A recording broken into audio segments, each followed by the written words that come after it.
Hey guys, I'm Akshay from vbomb.com and this is the Apple Watch SE. The affordable Apple Watch that looks and feels almost like the Series 6. There are some differences, obviously, but I think the Apple Watch SE makes a lot of sense, especially for people considering buying their first ever Apple Watch. We'll discuss this in three sections. What's missing with the Apple Watch SE, what the hell does SE even mean, and why the Apple Watch SE makes a lot of sense. So let's get right to it. Okay, so first off, I'm sure when you think of the Apple Watch SE, you kind of wonder where Apple did the cost cutting, right? I mean, it's priced at 30k, so there must be stuff missing here. And there is, but it's not the kind of stuff that's a deal breaker. First off, there's no always on display here. Yeah, the watch kind of stays like this until you rotate it, lift up your arm or tap the screen. So that's one thing missing here. Although you can rotate the digital crown like this and slowly increase the brightness of the screen and then bring it back down, which is just a ton of fun. There's also none of the added features like ECG readings or the new blood oxygen measurement feature. Plus, it uses the S5 processor, which is from last year's Apple Watch Series 5, so clearly not the best processor it could have. So why am I still saying that this watch makes a lot of sense? Firstly, features like ECG and blood oxygen don't really matter to the average user. I mean, yeah, there are probably people out there who probably need those features, and for those people, the Series 6 is the watch to get. But for the majority of people, they don't really matter. What they do need are features like irregular heartbeat notifications, fall detection, stuff like that, and that's there on the Apple Watch SE. Now, always on display is something I'm sure a lot of users want, and yeah, that should have been there on the SE, but its absence hasn't really affected me. In fact, I've been less distracted because the watch turns the screen off, but still, it's something that I'm sure a lot of people will not be happy about. But I was using the Series 5 before this, but without the always on display, the SE's battery lasts quite a bit longer. It lasts almost 2 days on a charge for me in my usage, and that's when I was also using the cellular network, so that's pretty nice. If you get the GPS only version, I think it might last even longer. Moving on, the S5 processor. Now, that's something you won't even notice.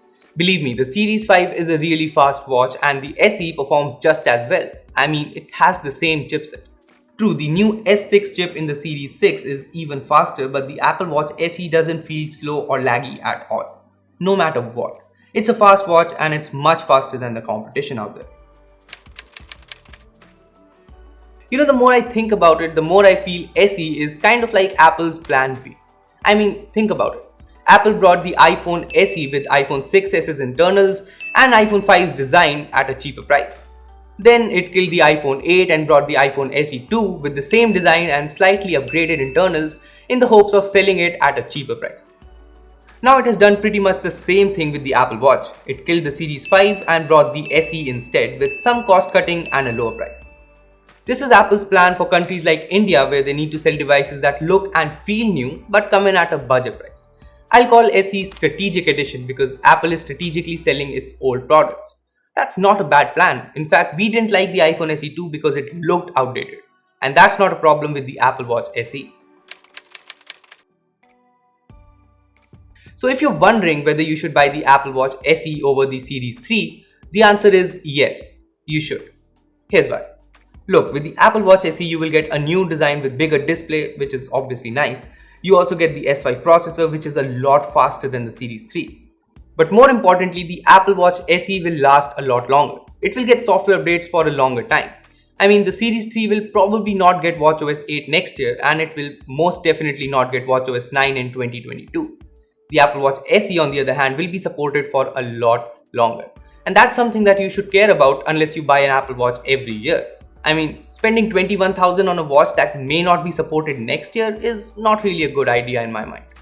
Moreover, the Apple Watch SE also offers LTE if you want it, which means it's the cheapest Apple Watch that supports Apple's new family setup feature in case you want to give your kid an Apple Watch but not an iPhone. In comparison to the Series 3, it also offers more storage, fall detection support, the second gen speaker and mic that's in the Series 6, and the W3 wireless chip with Bluetooth 5. So yeah, if you're looking to buy your first Apple Watch, the Apple Watch SE makes a lot of sense. It's also a good choice to upgrade to if you're coming from a Series 1 or a Series 2. Maybe even a Series 3. After all, why wouldn't you want to get a new Apple Watch that's priced lower, offers pretty much all the features most people want, and has the same design as the flagship? I mean, I'm thinking of buying the Apple Watch SE. It's just a sensible choice. So yeah, the Apple Watch SE makes a lot of sense to me. It's a modern looking watch with good specs and not a lot of missing features. At 30,000 rupees, I think the Apple Watch SE is the Apple Watch for most people. But what do you think? Let us know in the comments down below. Also give this video a like and share it with your friends. Lastly, subscribe to our channel for more amazing tech videos. That's me signing off. Thanks for watching and I will see you in the next one.